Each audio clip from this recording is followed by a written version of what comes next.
It's BlackBerry's last stand. I'm Bridget Carey, and this is your CNET update.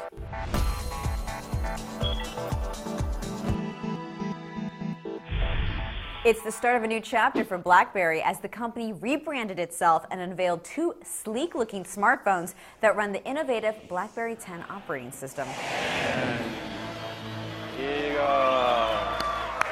First off, the company's no longer called Research in Motion or RIM. Its name is BlackBerry now, which is just a marketing move since most people called it BlackBerry anyway.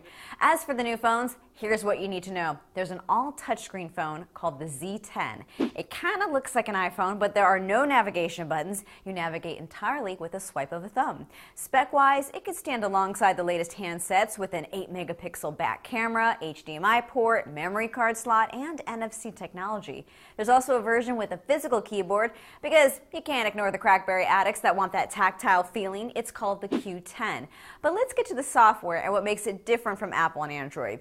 Gestures are key to navigating around BlackBerry. One swipe of a thumb can switch between tasks like viewing email and the calendar. BlackBerry is pushing the idea that it's very easy to multitask. There's no need to jump in and out of an app menu to get things done. A text chat can instantly change to a video call, and that video caller can share their screen. In Contacts, users can see real-time updates of a person's latest social activity and the most recent conversations.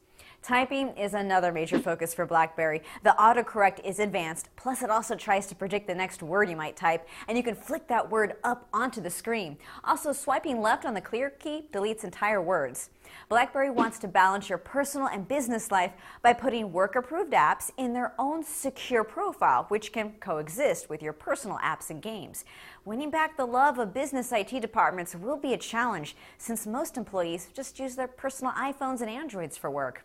Apps are another challenge. There are 70,000 apps, including a few big-name ones like Skype and Angry Birds, but it still doesn't have every popular app. For example, there's no Pandora.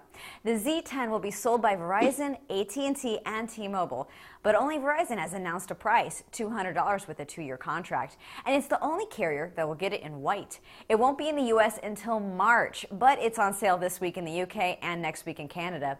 The Q10 with the keyboard is coming out even later in April in the U.S. and will be sold by Verizon, AT&T, and Sprint. If there was any group that was holding out for a new BlackBerry, it's people who like physical keyboards, and they now have to wait the longest. So, do you think BlackBerry can stay alive? Email me at update@cnet.com or post a comment on the blog, cnet.com/update. From our studios in New York, I'm Bridget Carey.